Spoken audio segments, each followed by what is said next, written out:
안녕하세요. 돌쇠 뉴스 시작합니다. 23일 아사히 신문에 올라온 기사인데요. 제목은 쿨재팬 기구가 벼랑 끝, 정부 주도 펀드 거액의 누적 적자입니다. 큰 돈을 쏟아부으며 일본의 소프트 파워를 키워보려 했던 쿨재팬 사업인데요. 사업 중단 위기에 몰려있군요. 누리꾼들은 미련을 버리지 못하는 모양인데요. 뭐라고들 하는지 함께 보실까요? 통크신 구독, 좋아요.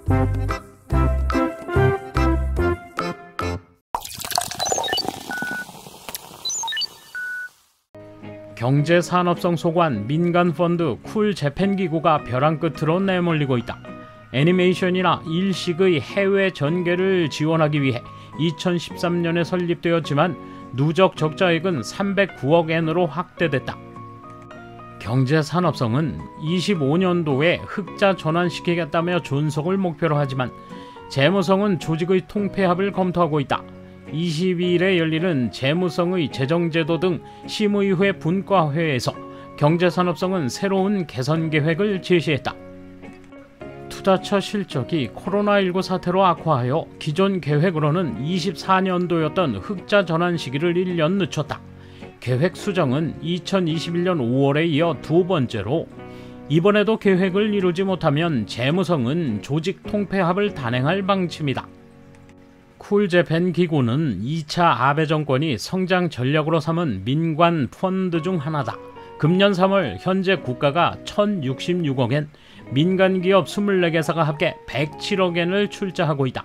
국가가 주도해 지금까지 총 56건의 투자를 결정했지만 대부분 실패했다. 대표적인 예는 일본 영상 콘텐츠의 해외 전개다. 민간 기업과 공동으로 10억 엔을 출자한 애니메이션 송신회사 애니메이션 컨소시엄 재팬이나 44억 엔을 출자한 위성방송회사 와쿠재팬을 시작했다. 그러나 동영상 송신 대기업 미국 넷플릭스 등의 대두로 실패했다. 국가 출자분은 민간 기업에 싸게 팔아 손실을 봤다. 그 후 사업은 종료되었다. 이 두 사업을 포함해 콘텐츠의 해외 진출 손실은 60억 엔에 이른다.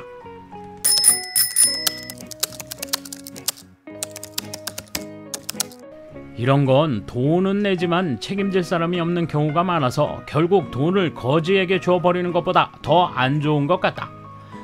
당사자끼리는 이해관계가 조정되지 않아 잘 진행되지 않아서 문제지, 지위 소통만 제대로 된다면 일본에는 훌륭한 콘텐츠가 많이 있을 것이다. 돈을 내는 대상을 공개하고 책임자도 공개로 모집하는 형식을 취하며 그 이익은 만들어낸 사람에게 확실히 돌아갈 수 있도록 하면 적어도 기능은 하게 되지 않을까.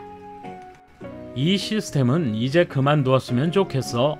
산업진흥책인지 투자인지 모호하게 존재하기 때문에 결과를 낼 수 있을 것 같지 않다. 쿨재팬 정책 자체는 광범위하게 파급 효과가 있는 것도 있어 어떤 의미에서는 어느 것이나 흑자여야 하는 것은 아니다.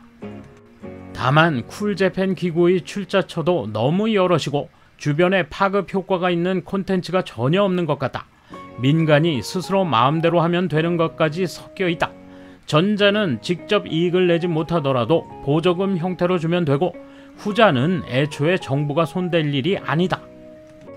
인구 감소하의 일본에서는 구조적으로 승부해서 이길 수 없게 되어가는 양산 공산품 대신 일본 특유의 유무형 상품을 해외에서 수요를 환기해 국민의 소득을 지키고 외화를 획득하는 것이 필요하다.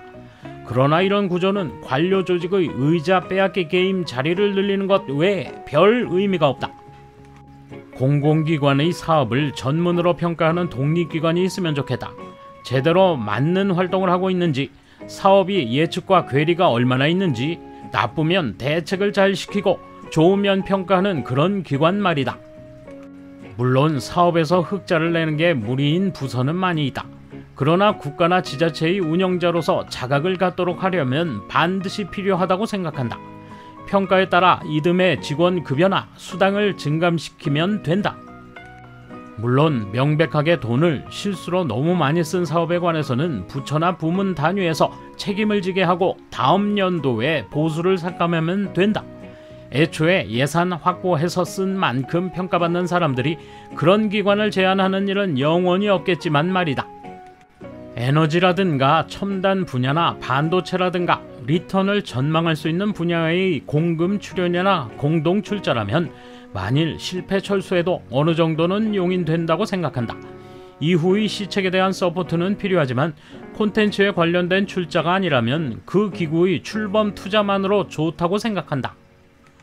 통신이나 IT, 인재 육성이나 교육, 문화 오락 등 소프트 주체의 분야는 시장 변화가 항상 있고 각종 개편도 많아 출범과 그 후의 계속적 지원은 필요하지만 국가나 지자체의 공동 출자를 통한 장기적 운용 형태는 좋지 않다.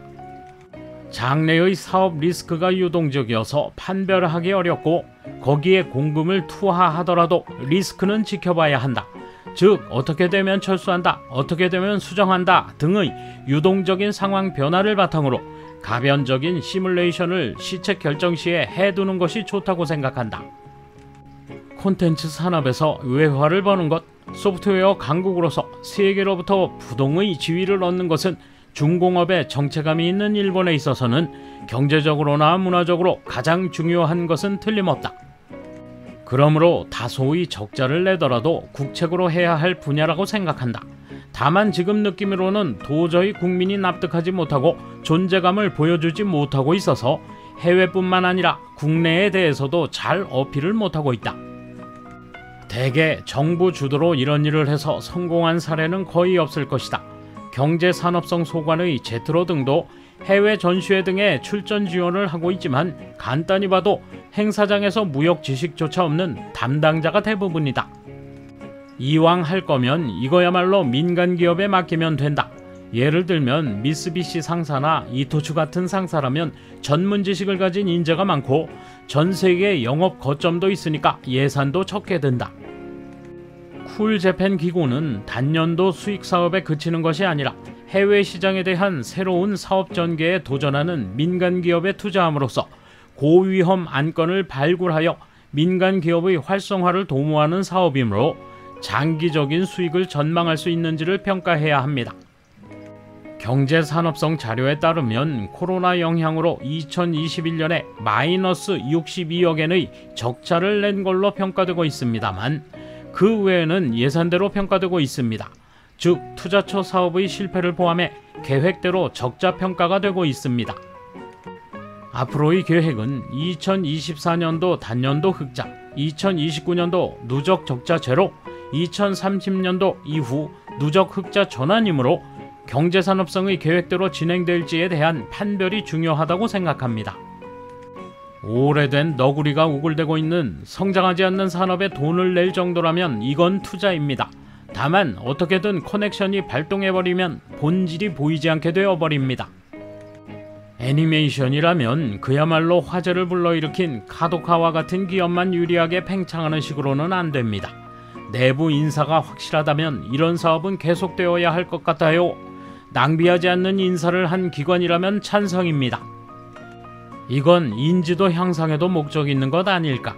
코로나라는 요소도 있어서 사업화하지 못했겠지만 돈 버는 것이 틀림없는 사업이라면 민간이 알아서 할 것이고 전개 방식을 검증해서 다음 계획과 연결했으면 좋겠다. 돌쇠 한마디.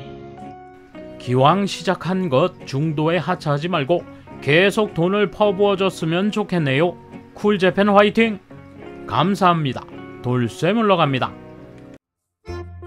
이번 소식은 여기까지입니다. 시청해주셔서 감사합니다. 돌쇠처럼 오직하게, 만인처럼 화끈하게.